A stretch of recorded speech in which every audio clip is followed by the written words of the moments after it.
सभी विद्यार्थियों को मेरा सुप्रभात। आशा है कि सभी विद्यार्थी कुशल से होंगे। और आज हम अपनी इस वीडियो में आपको बताने वाले हैं क्लास 10th विषय भौतिक विज्ञान से बहुत ही इम्पॉर्टेंट टॉपिक जो कि हमारे एग्जामिनेशन के लिए काम आने वाला है। टॉपिक है प्रतिरोधकों का संयोजन, कॉम्बिनेशन ऑफ रेजिस्टेंसेस। अगर हमें कुछ प्रतिरोधक दिए गए हैं तो हम उन्हें किन प्रकार से संयोजित कर सकते हैं, कौन कौन सी विधियां होती हैं प्रतिरोधकों को संयोजित करने की। तो यहाँ हम आपको दो विधियां पढ़ाने वाले हैं, क्योंकि दो विधियां होती हैं प्रतिरोधकों को परस्पर संयोजित करने की। उनमें पहली विधि होती है प्रतिरोधकों का श्रेणी क्रम संयोजन। पहली विधि में श्रेणी क्रम संयोजन, जिसे इंग्लिश में कहा जाता है सीरीज कॉम्बिनेशन। और दूसरा हम पढ़ाने वाले हैं आपको पार्श्व क्रम या समांतर क्रम, दोनों एक ही हैं, समांतर क्रम संयोजन। इसे इंग्लिश में कहा जाता है पैरेलल कॉम्बिनेशन। तो बारी बारी से दोनों संयोजनों की हम बात कर लेते हैं। सबसे पहले श्रेणी क्रम संयोजन, सीरीज कॉम्बिनेशन की।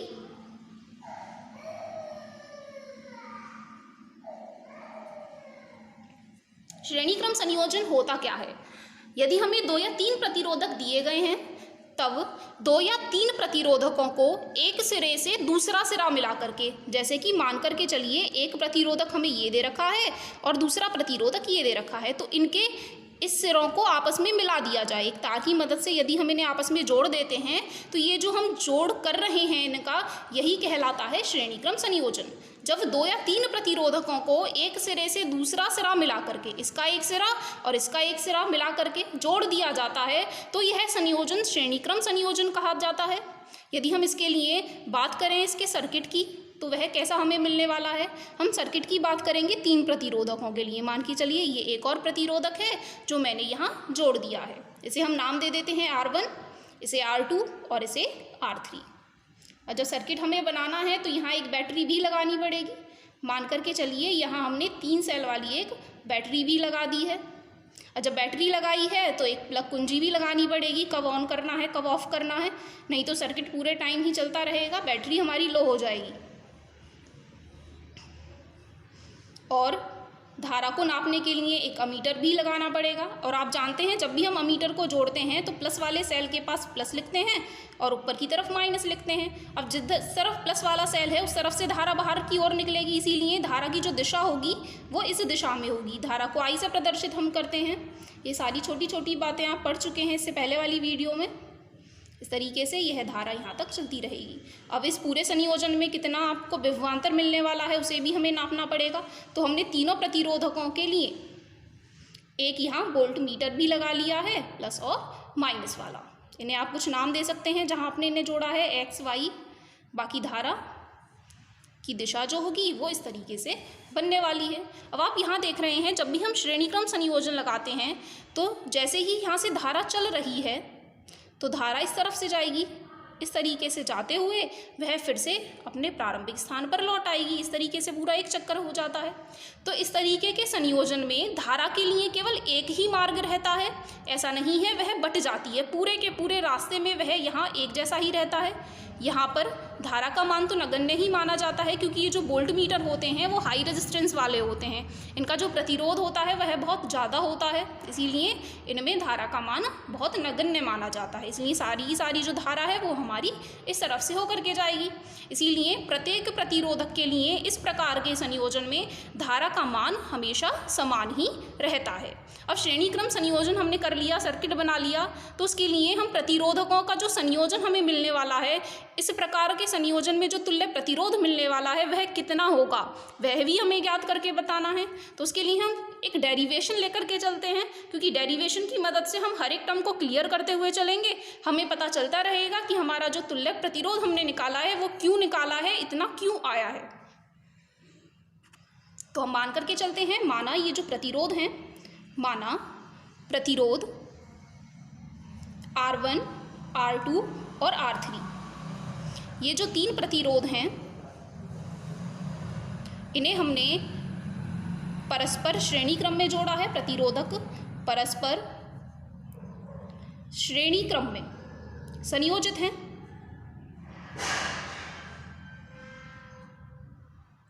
और इनमें जो हमने धारा प्रवाहित की है वह हम I मान लेते हैं तथा इनमें I धारा प्रवाहित हो रही है।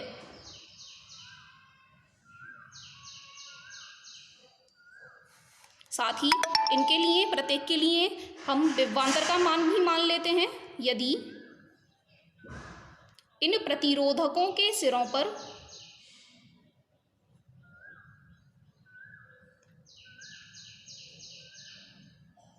विभवांतर का जो मान है वह क्रमशः V1, V2 और V3 है। ओम के नियम के अनुसार अब हमारे पास प्रतिरोधक भी हैं, उनके लिए धारा कितनी प्रवाहित हो रही है और विभवांतर भी है। तो यदि हम ओम के नियम के हिसाब से देखते हैं, ओम के नियम से, ओम का नियम होता है V बराबर IR। तो उसी नियम को यदि हम तीनों प्रतिरोधकों के लिए अलग अलग लगा देते हैं तो पहले प्रतिरोधक के लिए विभवांतर हमने V1 माना है, V1 बराबर I का मान तो सभी के लिए नियत है, इसीलिए उसके नीचे 1 2 3 हम नहीं लगाएंगे, सभी के लिए एक जैसा है। और पहले वाले प्रतिरोध का मान IR1। इसी तरीके से दूसरे वाले के लिए हम लिख लेते हैं V2 बराबर IR2 और तीसरे वाले के लिए V3 बराबर IR3। अब यदि हमें इस पूरी बैटरी का विभवांतर V पता है तो हम कुल मिला करके जो हमें विभवांतर मिलने वाला है उसे भी निकाल करके बता सकते हैं। इसके लिए हमने विभवांतर V1 माना, इसके लिए V2, इसके लिए V3, और अगर पूरे का विभवांतर जोड़ देते हैं तो हमें कुल मिला करके जो विभवांतर है बैटरी का वह पता चल जाएगा। तो हम मान करके चलते हैं, माना बैटरी का विभवांतर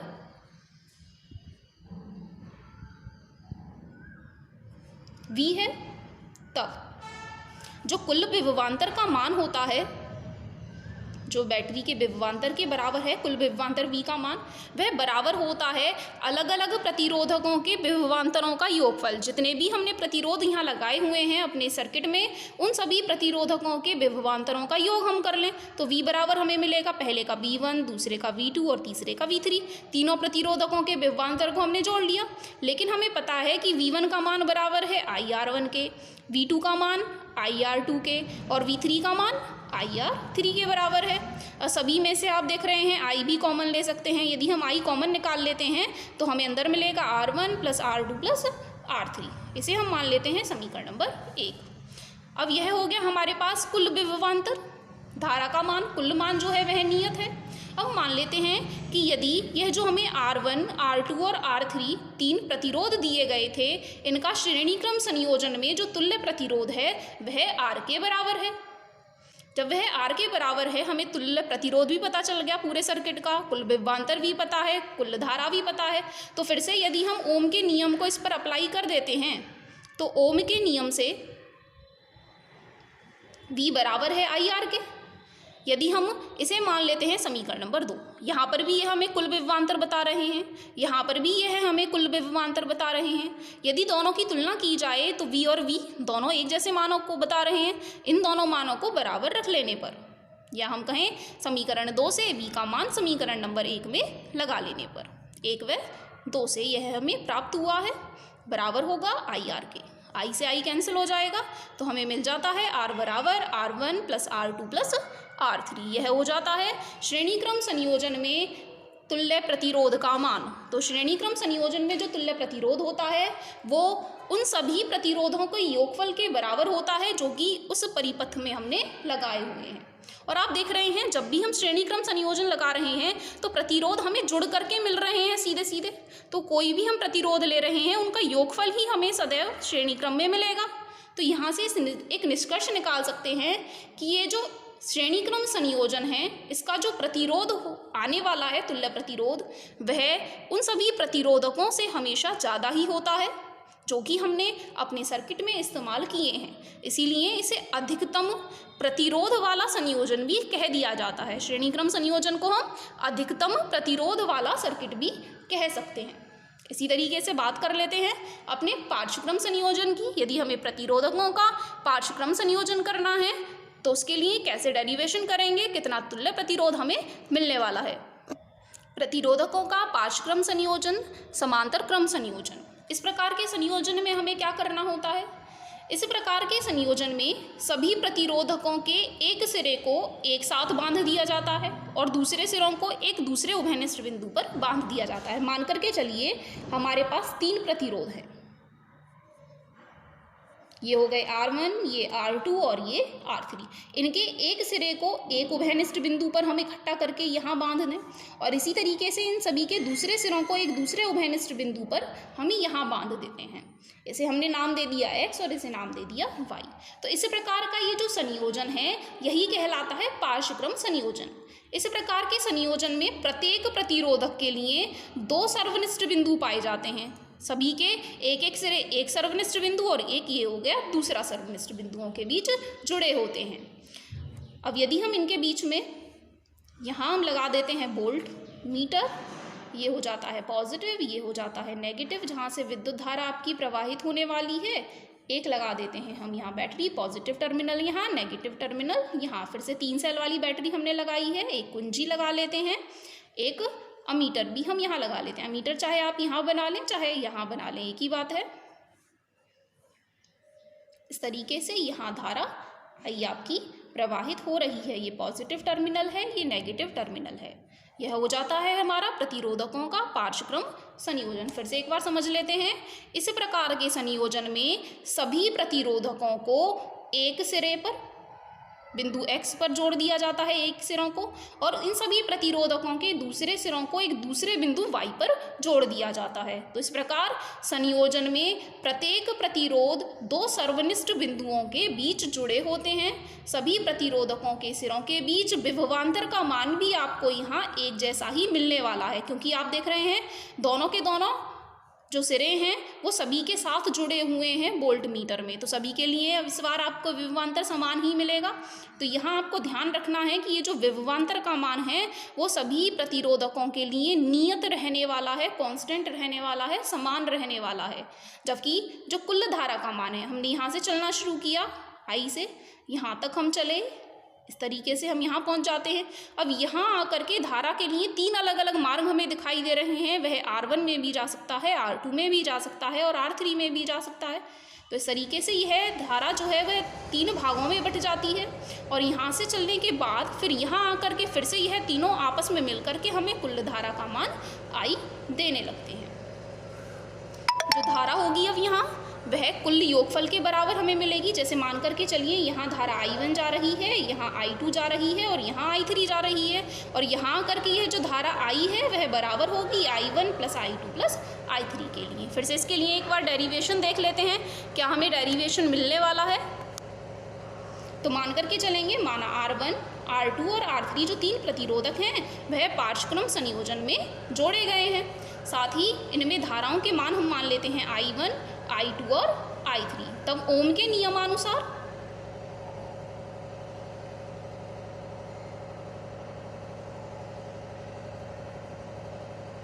I1 का मान हमें मिलने वाला है V/R1, I2 का मान बराबर होगा V/R2 और I3 का मान बराबर होगा V/R3, क्योंकि ओम के नियम से V बराबर होता है IR।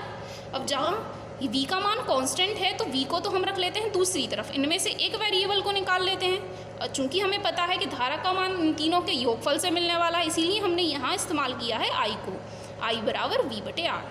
पहले वाले परिपथ में पहले वाले प्रतिरोध के लिए I1 V कांस्टेंट है और R की जगह हमने R1 लगा दिया। इसी तरीके से 3 रिलेशन हमारे पास आ गए हैं। मान करके चलें, इस जो बैटरी हमने लगा रखी है कुल धारा हमें I दे रहे हैं। कुल धारा हम कितनी मान लेते हैं, I के बराबर मान लेते हैं। तब I का जो मान है वह तीनों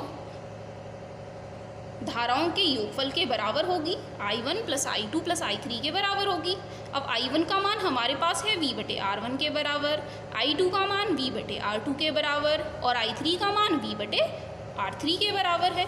सभी में से हम कितना कॉमन ले सकते हैं, V हम कॉमन ले सकते हैं, अंदर मिलेगा 1/R1 + 1/R2 + 1/R3।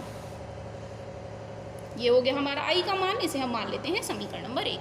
यह हो गई हमारे पास कुल धारा। अब यदि हम मान लें कि ये जो हमने 3 प्रतिरोध यहाँ लगाए थे पार्श्वक्रम संयोजन में, इन सभी का जो तुल्य प्रतिरोध है वह R के बराबर है, तब ओम के नियम के अनुसार फिर से कुल धारा का मान बराबर होगा विभवांतर बटे कुल प्रतिरोध के। इसे हम मान लेते हैं समीकरण नंबर 2। फिर से वही स्थिति आ जाती है जैसे अभी हमने पहले वाला डेरिवेशन किया था। दोनों मानों को यदि हम बराबर रख लेते हैं तो v बटे आर बराबर होंगे v गुणा 1/r1 plus 1/r2 plus 1/r3 के। v से v कैंसिल हो जाता है तो 1/r बराबर 1/r1 plus 1/r2 plus 1/r3। यह हमें मिल जाता है समांतर क्रम संयोजन के लिए तुल्य प्रतिरोध का मान। R बराबर कैसे दिया जाएगा 1/r बराबर 1/r1 plus 1/r2 plus 1/r3। तो हम कह सकते हैं कि पार्श्व क्रम में जितने भी प्रतिरोध हम जोड़ते हैं उसके तुल्य प्रतिरोध का व्युत्क्रम बराबर होता है अलग अलग प्रतिरोधों के व्युत्क्रम का योगफल। ये हो गया तुल्य प्रतिरोध। इसका जो व्युत्क्रम है वह बराबर होगा जो भी हमने प्रतिरोध इस्तेमाल किए हैं अपने परिपथ में उन सभी का हम व्युत्क्रम निकाल लें और उनको आपस में जोड़ लें। तो पार्श्व क्रम में जुड़े प्रतिरोध के तुल्य प्रतिरोध का व्युत्क्रम अलग अलग प्रतिरोधों के व्युत्क्रमों के योगफल के बराबर होता है। और यहाँ पर जो प्रतिरोध हमें प्राप्त होने वाला है तुल्य प्रतिरोध वह हमेशा ही ये ओरिजिनल वाले जो हैं जो हमने पहले इस्तेमाल किए हैं अपने सर्किट में उनसे हमेशा छोटा ही मिलता है क्योंकि व्युत्क्रम का मान हमें छोटा होकर के ही मिलने वाला है।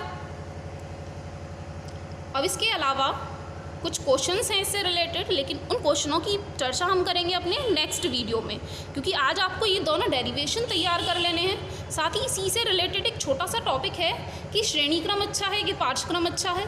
श्रेणी क्रम संयोजन की तुलना में पार्श्व क्रम संयोजन के लाभ और हम आपको इसी वीडियो में बताने वाले हैं। तो श्रेणी क्रम संयोजन की तुलना में पार्श्व क्रम संयोजन के लाभ। सबसे पहली बात तो जब भी हम श्रेणी क्रम संयोजन पढ़ते हैं यदि उसका एक अवयव खराब हो जाता है तो हमारी जो विद्युत धारा का मान है वह यहीं अटक जाएगा, वह आगे जाएगा ही नहीं। लेकिन यदि हम बात करें अपने पार्श्व क्रम संयोजन की तो यदि हमारा यहाँ एक अवयव खराब भी हो गया तो जो विद्युत धारा पहले 3 भागों में बट रही थी अब वह 2 भागों में बट जाएगी और अपने सर्किट को कंप्लीट कर लेगी। तो इसीलिए एक पहला लाभ हमारा यही होता है श्रेणी क्रम संयोजन की तुलना में पार्श्व क्रम संयोजन का कि श्रेणी क्रम संयोजन में जब भी एक अवयव खराब हो जाता है तो परिपथ टूट जाता है, लेकिन ऐसा पार्श्व क्रम संयोजन में नहीं होगा। यह पार्श्व क्रम संयोजन तब तक चालू रहेगा जब तक कि यहाँ एक भी अवयव जीवित है। यदि तीनों अवयव खत्म हो जाते हैं तो फिर तो अलग बात है, पूरा का पूरा सिस्टम ही हमारा खत्म हो गया है। लेकिन यदि एक अवयव भी यहाँ जीवित रहेगा, काम कर रहा होगा, तब भी यह पार्श्व क्रम संयोजन काम में। यदि हम इसके दूसरे लाभ की बात करें, आप देख रहे हैं श्रेणी क्रम संयोजन में एक जैसी ही धारा रहती है। अब ये प्रतिरोध रहे अलग मान के, ये प्रतिरोध रहे अलग मान के और ये प्रतिरोध रहे हमारे अलग मान के, लेकिन हम सभी को एक जैसा ही खिला रहे हैं। चाहे इन्हें कम भूख है इन्हें ज़्यादा भूख है, लेकिन सभी को कैसा खिला रहे हैं, एक जैसा खिला रहे हैं। लेकिन यदि हम बात करें पार्श्व क्रम संयोजन की तो जिसकी जितनी कैपेसिटी है वो उतनी विद्युत धारा लेता रहेगा और अपने काम को करता रहेगा। ऐसा नहीं है कि सभी को हम एक जैसा ही खाना खिला रहे होंगे पार्श्व क्रम संयोजन में। जिसको जितनी ज़रूरत है उतना वह ले लेगा। तो यही होता है इसका